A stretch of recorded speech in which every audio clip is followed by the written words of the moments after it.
yakwamukele sifundeni seBhayibheli nomfundisi Mnguni. Faith Virtue zizwele usekhaya. Ngibingelela nonke. Namhlanje kuseni sikhuthazane. Kunomkhuleko nje siwaziyo sonke.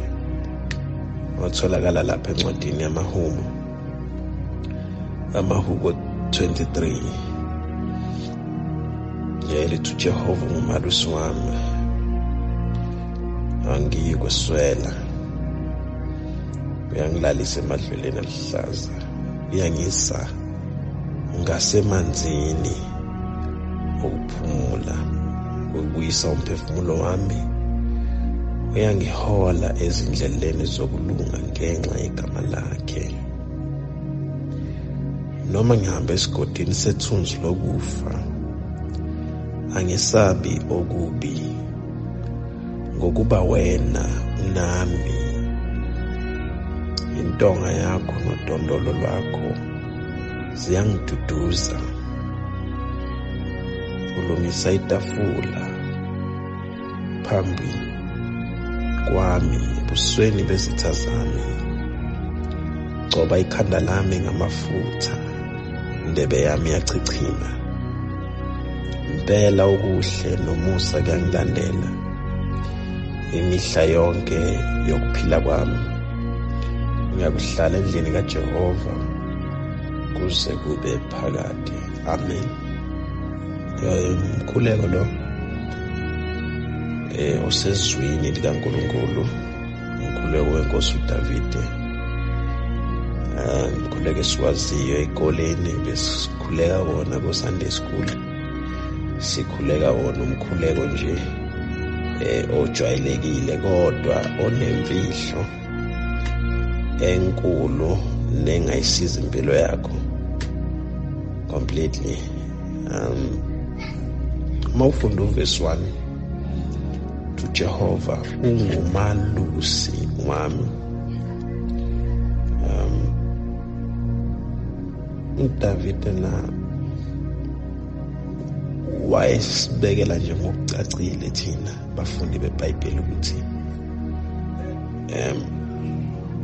uNkulunkulu umazi kangakanani, David umazi kangakanani uNkulunkulu, noNkulunkulu umazi kangakanani uDavid. Uverse 1 uwodwa nje usivezela ukuthi uDavid noNkulunkulu bayazana. So thina kusisiza kanjani ukukhuleka lo mkhuleko?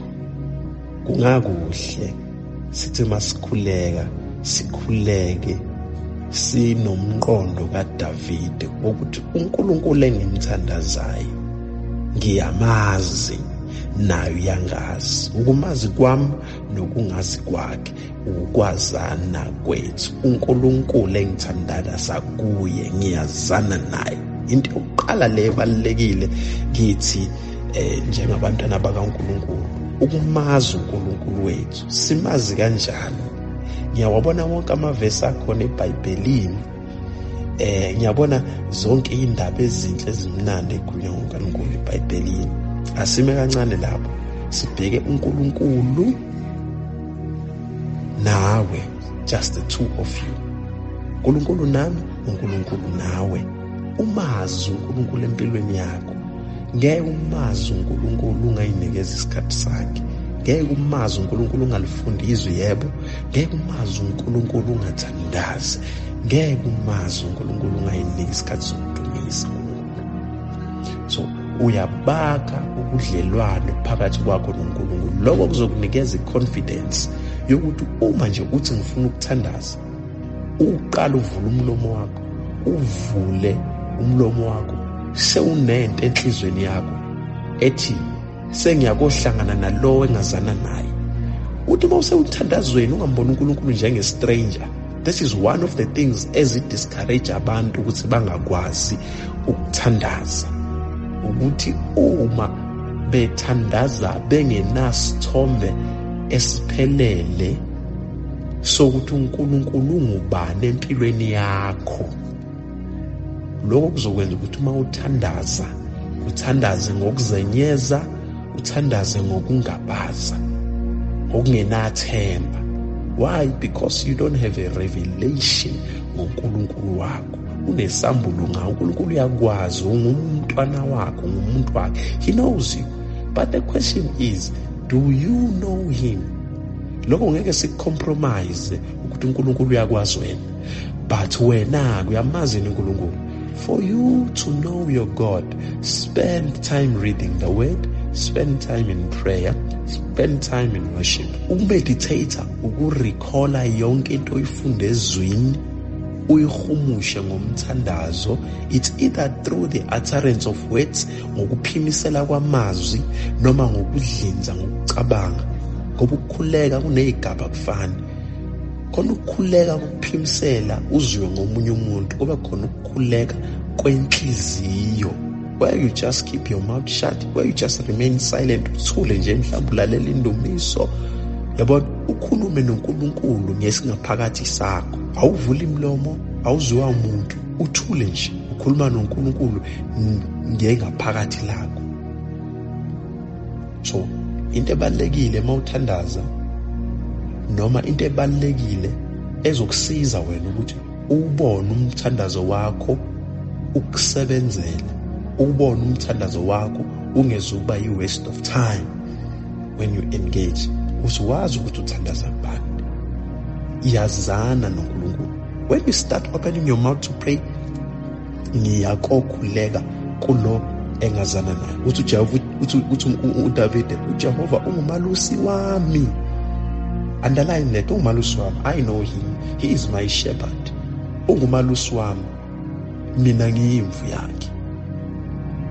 Mawehlela kuverse 2, underline that, uyangilalisa emadlelweni aluhlaza. Amadlelo aluhlaza refers to a season, isikhathi. Uma ethi uDavid uyangilalisa emadlelweni aluhlaza, uNkulunkulu uyangifinyelelisa nami esikhathini. Siphi isikhathi? Amadlelo aluhlaza. Isikhathi sini leso? It is the time where uNkulunkulu ekuhambela. It is the time where uNkulunkulu ekukhumbula. It is the time where uNkulunkulu ekubusisa. It is the time where uNkulunkulu ekukhathalela. It is the time where uNkulunkulu esukumela noma ephakamela impilo yakho. It is where uNkulunkulu manifest grace yakhe phezu kwempilo yakhe, manifest favor phezu kwempilo yakho.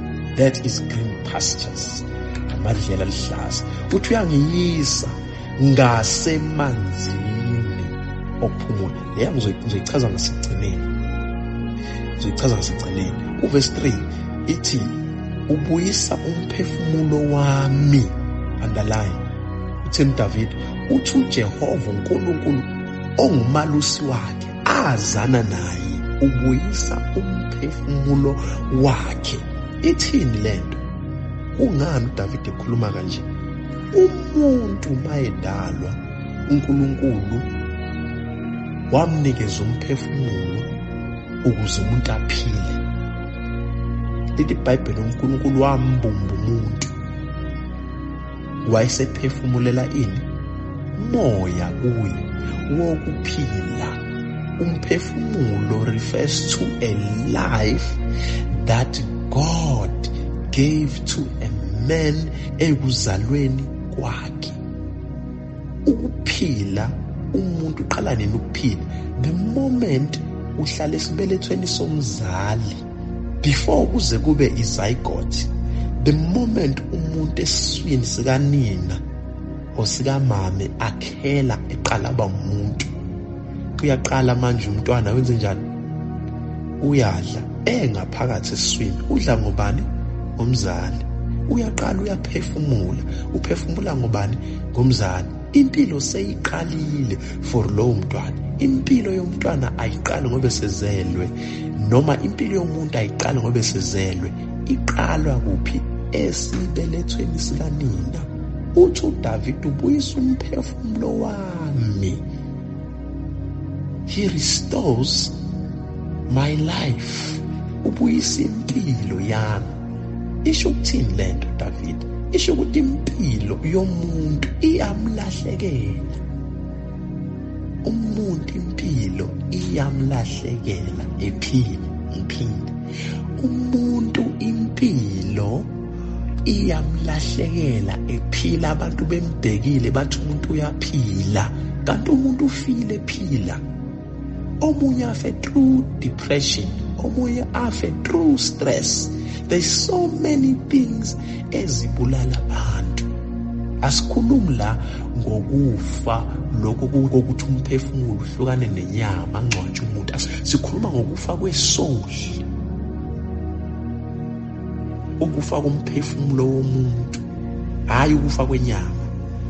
Lokufa esithi deceased, ukufa kwenyama. Inyama yenze njani? Ifakwe emochwari, ikhishwe emochwari, ifakwe eboxini, yenze njani? Ifakwe emhlabathini 6 feet underground. Ukufa kwenyama lokho, okuhlukana komphefumulo nenyama.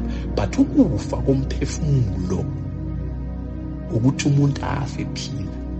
Omunye ubulawa izimo ezenzeka empilweni, omunye ulimazwa, ubulawa izinto ahlangabezana nazo empilweni imihla ngemihla. Kungenzeka kusekhaya, kungenzeka kusemsebenzini, kungenzeka kusemphakathini ophila kuwo. Siyafa, sihamba, sibulawa izimo.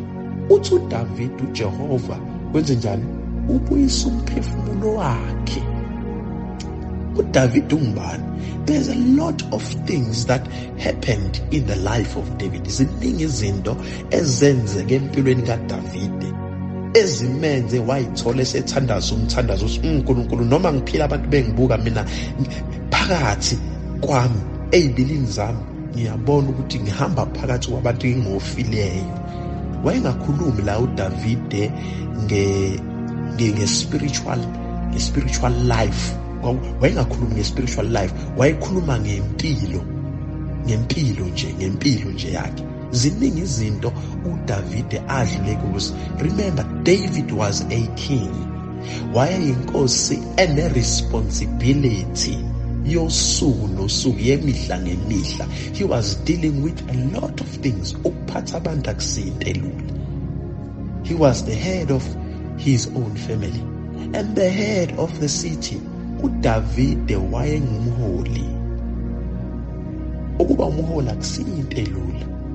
Ukuba inhloko ekhaya akusiyinto elula. Zonke lezi zinto zakhela ekhanda likabani?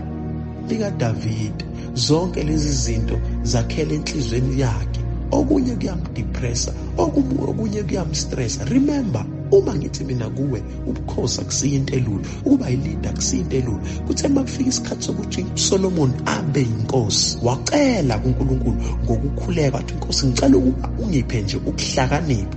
Why uSolomon ecela ukuhlakanipha? Because ukuhola akusiyinto elula, yinto elukhuni, yinto echallengeayo. Kungakho uSolomon wacela, Nkosi Jehova, ngicela nje ukuba ungiphe ukuhlakanipha, ngoba ngizokudinga kulomsebenzi ongibeka kuwona, noma kulomsebenzi onginikeza wona. So uDavide ke naye eyinkosi, family man, he had a lot of things that was going on empilweni yakhe. Now he's praying to God, asking Nkosi, londa umphefumulo wami, ubuyise. Bring back, oh Lord, the strength that I need for me to carry on living in the way that pleases you. Nkosi, ngiphe amandla uba ngiqhubeke ngiphile impilo ekuthokozisayo wena Nkulunkulu, nengithokozisayo mina, ezogcina ubudlelwane bami nawe Jehova bunokuthula. Buyisa impilo kimi Jehova, eyokwenza ngikubonge emhleni yonke yokuphila kwami. Buyisa impilo kimi Jehova, buyisa ithemba kimi, buyisa amandla, buyisa ukuqonda. La uDavide wayekhuluma ngezinto eziningi, wayengakhulumi nje ngokukholwa kuphela, ukhuluma ngempilo, life is such, because sinabantu beyisikhohlwe ukuthi noma singabazalwane sithi sisindisiwe, lento yokusindiswa yinto yakhe personal. Kodwa futhi singakulibala ukuthi we are living under the sun. Sinempilo esiyiphila outside the church, sinempilo esiyiphila emakhaya, sinempilo esiyiphila emisebenzini, sinempilo esiyiphila ezikoleni, sinempilo esiyiphila emphakathini. We have a life we live. Impilo yethu surrounded izinto eziningi. Now David was talking about all those things. Nkosi, buyisithemba kimi. Ngiphe nami ukuhlakanipha, ngiphe nami ukuqonda, ngiphe nami amandla. Give me a reason to continue living. Give me a reason to continue living to please you. Ngiphe nami Nkosi, buyisithemba. Ngiphe isizathu sokuba ngiqhubeke ngokukhonza. Ngiphe isizathu sokuthi ngiqhubeke nale nkonzo yobukhosi ongiphe yona. Ngiphe isizathu sokuba ngiqhubeke nale nkonzo yokuhola abantu bakho. David was referring to a lot of things. Ingakho David ubuyisa umphefumulo wami. That I breathe is life. That I breathe means I pursue lokhu uNkulunkulu angimisele khona. Bese liqhubeka lithi uyangihola ezindleleni zokulunga ngenxa yegama lakhe. Usho ukuthini manje uDavid manje uyangihola ezindleleni zokulunga? Yini indlela yokulunga? Indlela yokulunga yintando kaNkulunkulu.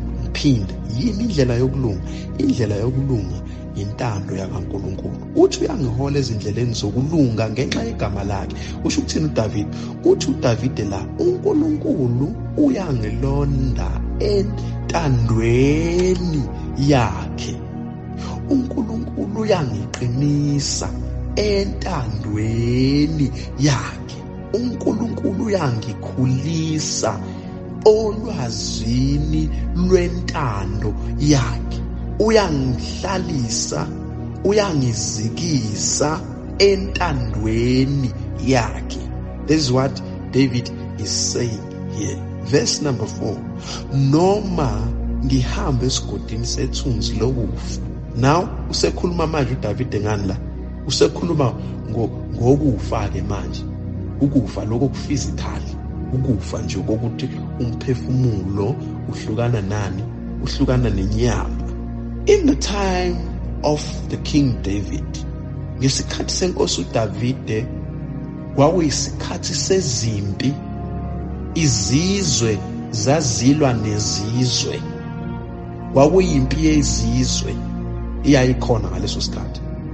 Na uDavid ukhulekela impilo ke manje yakhe ukuthi inkosi Jehova Sebawothi noma ngihambe esigodini sethunzi lokufa. uDavide simazi njengeqhawe lempi kaNkulunkulu. noNkulunkulu simazi njengeqhawe lempi kabani? Ka-Israyeli. Uma sifunda iBhayibheli encwadini kaSamuel lisivezela ukuthi uNkulunkulu waba iqhawe lempi ka-Israyeli. Siqhubeke njalo silifunda iBhayibheli bese lisivezela uDavide eyiqhawe lempi kabani? Ka-Israyeli. Owayelwa empini nguDavide nesizwe saka-Israyeli. Belwa benqoba ngamandla abawaphiwe ngubani? NguJehova. U-Israyeli eyisizwana nje esinenkosi nguDavide. Sasilwa izimpi lesi sizwe saka-Israyeli. Sinqoba izimpi ngamandla kaNkulunkulu. Uma lithi iBhayibheli likhuluma ngo-Israyeli owayelwa izimpi ezinqoba ngamandla awaphiwe uNkulunkulu. Likhuluma ngo-Israyeli owayelwa izimpi ezinqoba ngenxa yokuthi uNkulunkulu enabo, ehamba nabo, ebapha amandla. Sikhuluma ngo-Israyeli owalwa izimpi ezi-physical ngamandla a-supernatural kaNkulunkulu. So uDavide waba iqhawe lempi kaNkulunkulu ngamandla a-supernatural kaNkulunkulu alwa ngawo physically empini. Waba iqhawe lempi ka-Israyeli ngoDavide. Lithi ke noma ngihambe esigodini sethunzi lokufa. uDavide akalwanga impi eyodwa, noma uIsrayeli akalwanga impi eyodwa. uDavide ekhuleka lo mkhuleko ethi Jehova Sebawothi noma ngihamba esigodini sethunzi lokufa wayengazithandazeli yena yedwa personally, kodwa wayethandaza ebala efaka no-Israyeli nesizwe asiholayo phakathi. Uma uDavide enamandla, no-Israyeli amholayo unamandla. Uma uDavide inkosi inqoba, no-Israyeli oholwa inkosi uDavide uyanqoba. Uma uDavide inkosi ehlulwa, no-Israyeli oholwa inkosi uDavide uyehlulwa. So umthandazo kaDavide othi noma ngihamba esigodini sethunzi lokufa kuchaza ukuthi wayengazikhulekeli yena yedwa noma yena nendlu yakhe kuphela. Wayezikhulekela yena personally, nendlu yakhe azalwa kuyo noma indlu yakhe aphila kuyo, akhulekele nesizwe asiholayo. Noma ngihamba esigodini sethunzi lokufa. There are kings. Ake ngikukhumbuze, masifunda iBhayibheli, sifunda incwadi yamakhosi, sithola ukuthi kukhona amakhosi abulala amanye amakhosi ngenxa nje yokubanga kwesihlalo. So uDavide laziningi izinto azibalayo ngalomthandazo othi noma ngihamba esigodini sethunzi lokufa. Kubuye into eziningi uDavide, noma uDavide ukhuluma ngezinto eziningi. Ubukhosi babubangwa. Uma uSawuli asuswa kabuhlungu kanje, noDavide kwakumfikela, mhlambe nami ngingasuswa.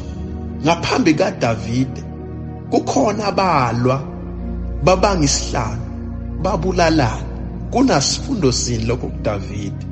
Uma ngihlezi esihlalweni ngihola abantu, angikukhulekela ukuthi inkosi izimpi zobukhosi zingaliwa yimi, ziliwe nguwe. Lezi engingayiboniyo zikhona izithe engiyibona ngamehlo enyama, esiphuma no-Israyeli namasoja sonke siyempini silwe ngezikhali zenyama. Kodwa khona izimpi engazibona ezaziwa nguwe nkulunkulu, khona izithe engazazi mina ezaziwa nguwe. Lezo zimpi-ke nalezo zitho wena nkulunkulu ufeyisana nazo. That was the kind of prayer David was praying. Lolo hlobo lomthandazo uDavide wayewuthandaza ukuthi Nkosi, kuningi engakuboniyo okubonwa nguwe. Noma ngihlezi kulesi sihlalo sobukhosi, angibazi abangisongelayo, angibazi abangakhela uzungu, wena uyabazi. Okunye ngingakuzwa kungamahebezi, kodwa okunye ngeke ngikuze. Wena nkulunkulu ubona ekusithekeni, wena nkulunkulu ubona konke, wena nkulunkulu wazi konke. So the prayer that David prayed includes all those things. Lo mthandazo ayewuthandaza uDavide wawuhlanganisa zonke lezi zinto. Noma ngihamba esigodini sethunzi lokufa, wayisabela impilo yakhe. Akazi noma labantu abamgadile bazomjikela na. Akazi noma emndenini wakhe ukhona ozomjikela kubafowabo, amsoconga ambulale ngoba efuna isihlalo. So wayezizwa naye uDavide engaphephile ngaphandle kaNkulunkulu. Ungakho wathandaza umthandazo uthi awu Jehova, noma ngihamba esigodini sethunzi lokufa, angesabi okubi, ngokuba wena unami. Intonga yakho nodondolo lakho ziyangiduduza. Yini intonga, yini udondolo? Uma sifunda iBhayibheli sithola ukuthi kunesikhathi la khona uNkulunkulu wayaleza ukuba kwakhiwe umphongolo wesivumelwano. Uma kwakhiwa umphongolo wesivumelwano, phakathi kwawo umphongolo wesivumelwano wakhiwa ngomfanekiso webhokisi, ube ibhokisi elinesivalo. So ngaphakathi kwaleli bhokisi wawunezinto eziwu-4. The Aaron's rod yayisihlahla esithile esibizwa ngokuthiwa i-almond.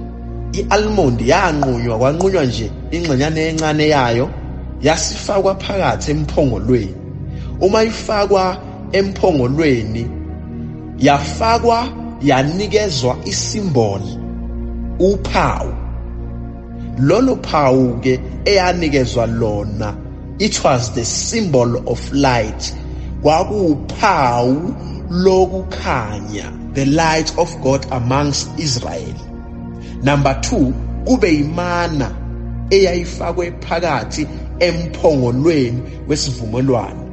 Imana kwakuyinto eyayivela ezihlahleni, kungathithi fungi or ifungus. Lento yayivela lapha ezihlahleni emagxolweni esihlahla, wawufika uyiklebule uyidle, yayidliwa njenge-mushroom. I-mushroom iqubukela phansi, enye yakhula ngasezihlahleni. So kwakuyinto enjalo eyimvelo. So imana-ke le okukhulunywa ngayo yayiphakathi komphongolo wesivumelwano, imana yayivela ezulwini. Yona-ke yayimele ini? I-provision kaNkulunkulu, a certain symbolism or a certain symbol.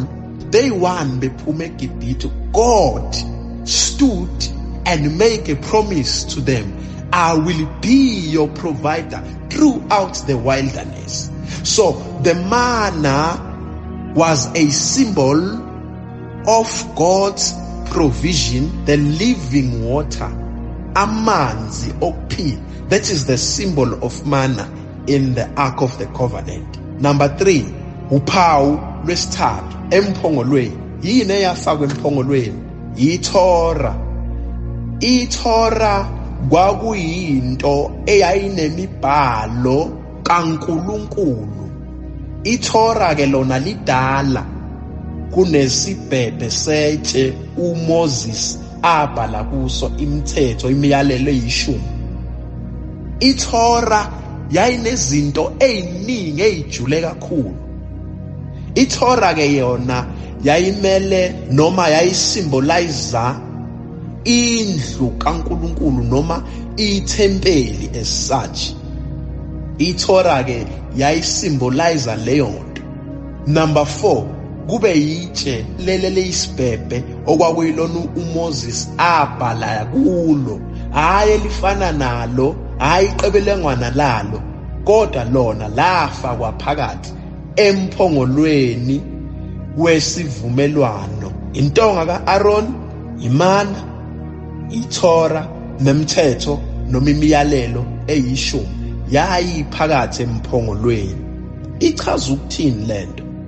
Ithi into, the fullness of the omnipresence of God.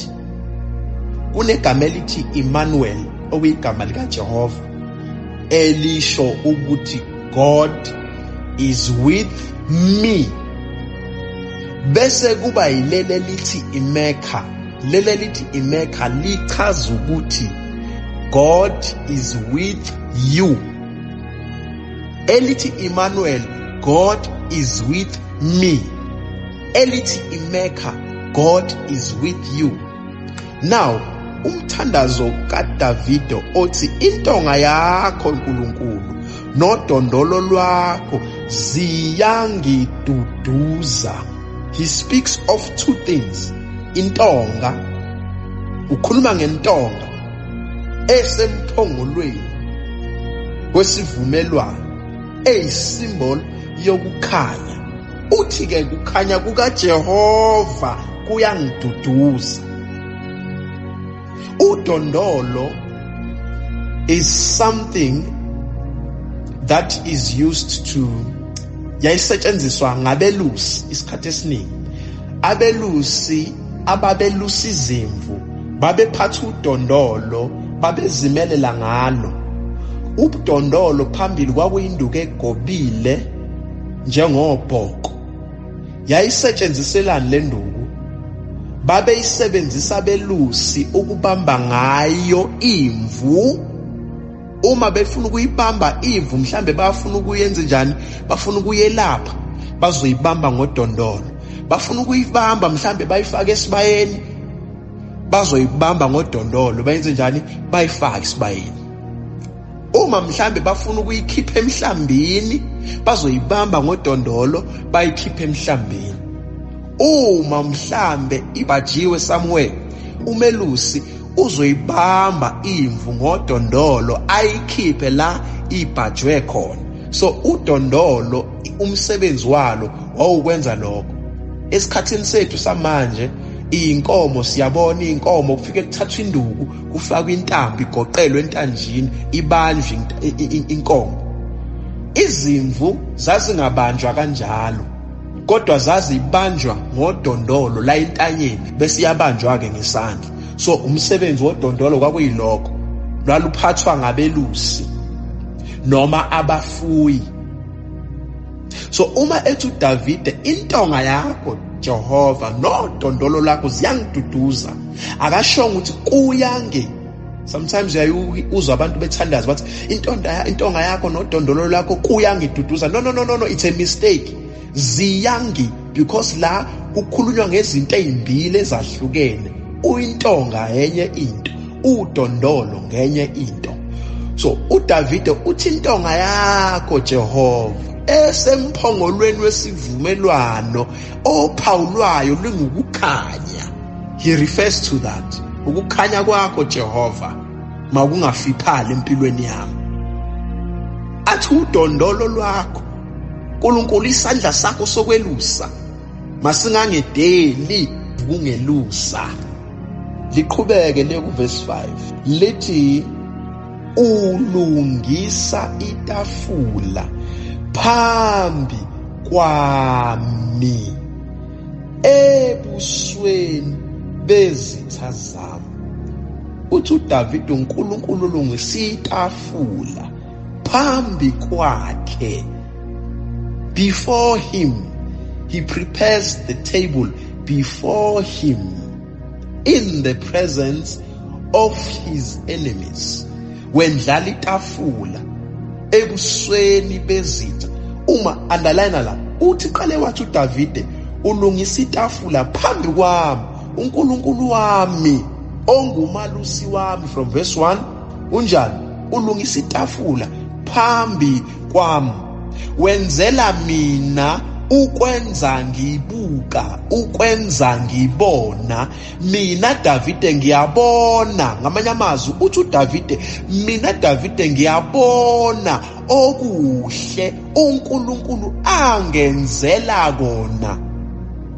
Angizweli ukuthi uNkulunkulu uyangenzela, kodwa ngiyambona engenzela, ngiyabona. Akakhulumi ngenzwa bethi la uDavide, ukhuluma ngento ayibona yenzeka. Uthi ngamanye amazwi uDavide uthi la, uNkulunkulu ngiyambona empilweni yami. Uma ezongenzela okuhle ngiyambona, nangu uNkulunkulu engenzela okuhle. Angizweli ngokutshelwa ngabantu ukuthi Davide uNkulunkulu uzokwenzela ukuthi. Cha, mina Davide siqu sami ngiyambona. I can see God in my life. Uthi ulungisa itafula phambi kwami, bese lithi ke ebusweni.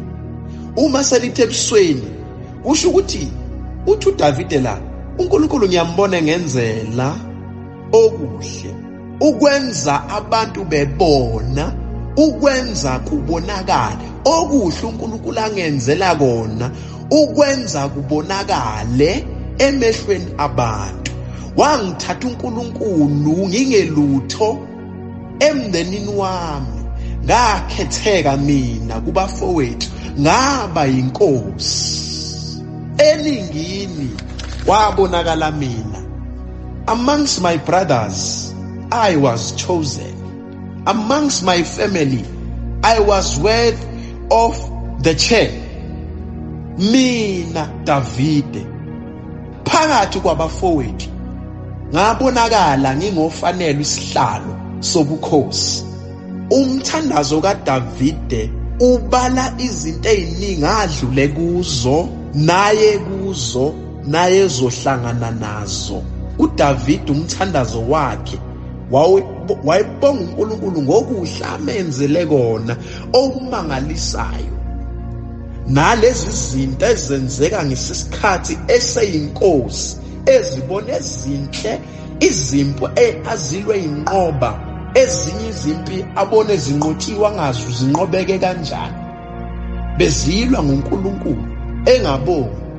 Uthi uDavide la, underline nje la elithi ebusweni bezitha, ukwenza babone uNkulunkulu. uNkulunkulu wami wenza izitha zami zibone ukuthi nguye owenzayo. akwenzi umuntu kodwa kwenza uNkulunkulu. uNkulunkulu kwenza kube kusobala ukuthi nguNkulunkulu omenzelayo uDavide. Isho njalo into ukuthi uNkulunkulu kwenza emehlweni ami ngibuka enze kubonakale kubantu ukuthi nguye owenzayo. Angenzi buthakathi mina Davide, angihamba inyanga, angithwele, kodwa nguye uNkulunkulu owenzayo. Wakwenza uNkulunkulu kwaba visible ubukhosi namandla kaDavide, angasolisi angasoleki. Kungakho uDavide, uNkulunkulu kaDavide waziveza kuye. Yonke into uNkulunkulu ayenza kuDavide wayenza ibe visible, ireferenceke. Nomuntu ongakholwa abona ukuthi cha wazi wahamba noNkulunkulu nangumuntu. So uNkulunkulu uDavide wayemsibekele ngaleyo ndlela. uNkulunkulu uDavide wayemenzela ifavor, wayemenzela umusa ngaleyo ndlela engadinge kuhunyushwa. Abantu babezibonela ukuthi hey, le ndoda ifumana umusa le kaNkulunkulu. So this is what it was referring to. Uthi ebusweni bezitha zami ulungisa itafula phambi kwami. Ebusweni bezitha zami bese athi ugcoba ikhanda lami ngamafutha. Indebe yami iyachichima. Uthi ugcoba ikhanda lami ngamafutha. Indebe yami iyachichima.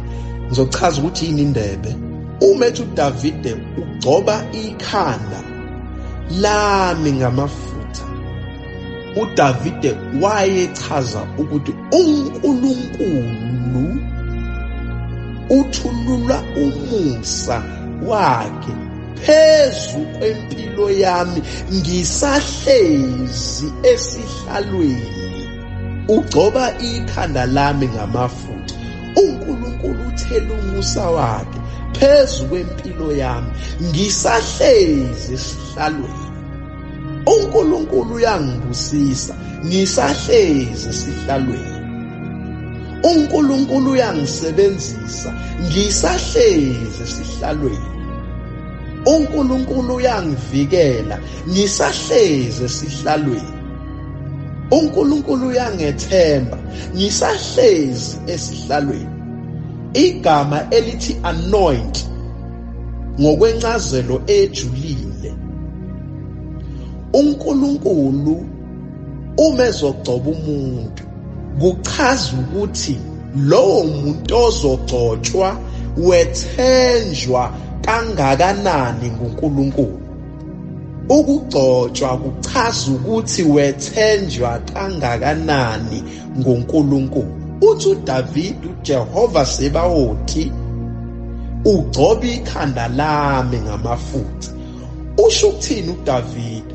uNkulunkulu ngikhethile, uNkulunkulu ungethembile, uNkulunkulu uyangisebenzisa, uNkulunkulu uyangibusisa, uNkulunkulu uyangivikela.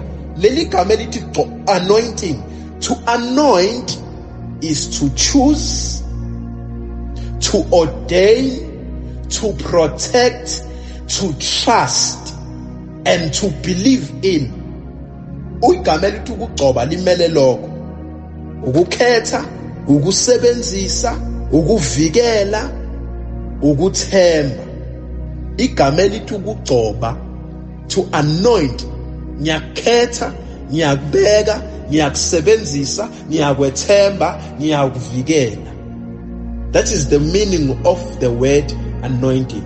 Uma ethi uDavide uJehova ugcoba ikhanda lami ngamafutha, Lord chooses me, Lord trusts me, Lord provides for me, Lord blesses me, Lord protects me.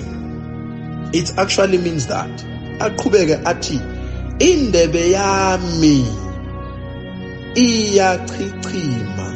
Isho ukuthini lento? uDavide akazibekanga kodwa ubekwe nguNkulunkulu. Davide akazibusisanga, ubusiswe nguNkulunkulu. Davide akaziphakamisanga, uphakamiswe nguNkulunkulu. Davide akazethembi yena, wethemba uNkulunkulu okuye. Aqhubeka athi indebe yami iyachichima. yini indebe? NgesiNgisi it's a cup. Inkomishi. Yini inkomishi ngesingisi? It's a cup. God fills my cup. uNkulunkulu ugcwalisa inkomishi yami. Noma ngesiZulu esiqinaqinile ukhamba. uNkulunkulu ugcwalisa ukhamba lwami. Yini ukhamba lukaDavide? Masikhuluma ngokhamba lwempilo yomuntu. Umuntu mayezalwa uzalwa nendebe yakhe. Umuntu umayezalwa uzalwa nendebe yakhe. David ukhuluma ngendebe yakhe yokuzalwa. He speaks of his own life. Ukhuluma ngedepth of his life, injulo yempilo yakhe. uJehova ugcobe ikhanda lami ngamafutha. Konke engiyikho kungenxa kaJehova. Konke enginakho kungenxa kaJehova. Konke engiyakuba nakho kungenxa kaJehova. Useveza manje uDavide impawu zokukholwa noma izinga lokukholwa kwakhe noma lokukholelwa kwakhe kuNkulunkulu wakhe ukuthi lingakanani. Umethi uDavide indebe yami iyachichima. Wenza izinto eziwu2. U-appreciator lokho asekubone uNkulunkulu ekwenza empilweni yakhe nalokho angakuboni okusazokwenzeka ngenxa yokuthi yena usesihlalweni as a king. 2 things. Uthi indebe yami iyachichima, ubonga uNkulunkulu ngezinto ezinhle ezimangalisayo ezinkulu amenzele zona kwasekuzalweni kwakhe kuze kube usesihlalweni. Number 2, ubonga izinto angaziboni uNkulunkulu asazozenza njengenkosi. Uthandaza lo mthandazo uDavide usasesihlalweni njengenkosi. Umethandazake aphinda mbonga uNkulunkulu kusekela esihlalweni sobukhosi uqhubekela phambili. Sengihlezike uNkulunkulu esihlalweni sobukhosi. Kuningi okusazokwenzeka engakwaziyo. Kodwa wena Jehova ngwethembile. Ngoba amafutha akho aphezulu ekhanda lami. Ugcobo lwakho luphezu kwempilo yami. Your oil is on my head. Ugcobo lwakho luphezu kwempilo yami. Your anointing is upon my life. Since and then. I thank you for since and now. And again, I thank you for now and then. That's what David was saying. Oh Lord, I thank you for since and now. And again, Lord, I thank you for now and then. Ngikubongela ukusuka ekuzalweni kuze kube manje esihlalweni. Sengikubonga futhi uNkulunkulu kusuka manje esihlalweni kuya phambili, qhubekela phambili ngempilo yami. Kwahamba naye uDavide waphuma esihlalweni wafa naye. But uNkulunkulu umbonga ngekusasa lakhe manje, ngezinto angakaziboni. Umbonga uNkulunkulu about things that are still to come. Ukumbonga kwakhe was-symbolizing ukuthi uNkulunkulu umthemba kangakanani, uNkulunkulu umdinga kangakanani. Uthi indebe yami iyachichima, my cup overflow. Leli chaza ukuthi uNkulunkulu wamenzela umusa uDavide wabona ikusasa lakhe. uDavide wabona ikusasa lakhe. Athi Nkosi ngiyabona ikusasa lami linje. That's what it actually means. Verse 6. Impela okuhle nomusa kuyangilandela imihla yonke yokuphila kwami. Uthi impela okuhle nomusa kuyangilandela imihla yonke yokuphila kwami. To witness or to support my previous statement, ngithe mina kuwe inkulumo kaDavide ethi indebe yami iyachichima. Uchaza ukuthi uDavide wayesenesambulo ngengomuso lakhe ukuthi kukhulu uNkulunkulu asazokwenza. Ubufakazi balokho kuverse 6 uthi hawu nangempela okuhle nomusa kuyangilandela imihla yonke yokuphila kwami. Lamazwi washo ngemva kokuthi athi indebe yami iyachichima. Impela ke okuhle nomusa kuyangilandela. So usebona izinto ezinhle, ubona amandla kaNkulunkulu, ubona ifavor, ubona igrace kaNkulunkulu emlandelayo kusukela ngaleso sikhathi ehlezi esihlalweni. Ubona izinto ezinhle ezenzakalayo. uDavide ehlaleni kwakhe esihlalweni kwayenza impilo yakhe yaba ngcono Ukuhlala kaDavide esihlalweni kwashintsha impilo ayiphilayo. Ukudla akudlayo etafuleni kwashintsha. Indawo ahlala kuyo yashintsha. Wasuka endlini wayohlala in a palace ngoba useyinkosi. Isimo senhlalo kaDavide sashintsha completely. Kwaqala kwadevelop civilization empilweni yakhe. Kwaqala kwadevelop impucuzeko empilweni kaDavide. uDavide uyambonga kuNkulunkulu. Uthini Davide? Uthi uDavide, impela okuhle nomusa kuyangilandela. Ubona ibhodwe eliconsayo uDavide. For the sake ukuthi uNkulunkulu ungikhethile nje, ungigcobile, wangethemba, wangenzela umusa. Ngenxa nje yalokho ngibona okuhle kodwa okuza ngemva kwalokho. That's what it actually means. Athi ngiyakuhlala endlini kaJehova kuze kube phakade. Useyivala ke manje uDavide. Usenza icovenant ke manje noNkulunkulu ukuthi uNkulunkulu kuko konke sengikubalile mina Davide ngiyazibophezela manje. Mangibheke emuva la ngiqhamuka khona, la ngivela khona. Mangibheka la ngikhona manje, uma ngibheka la ngiyakhona, ngibheka amandla akhe imisebenzi yakho.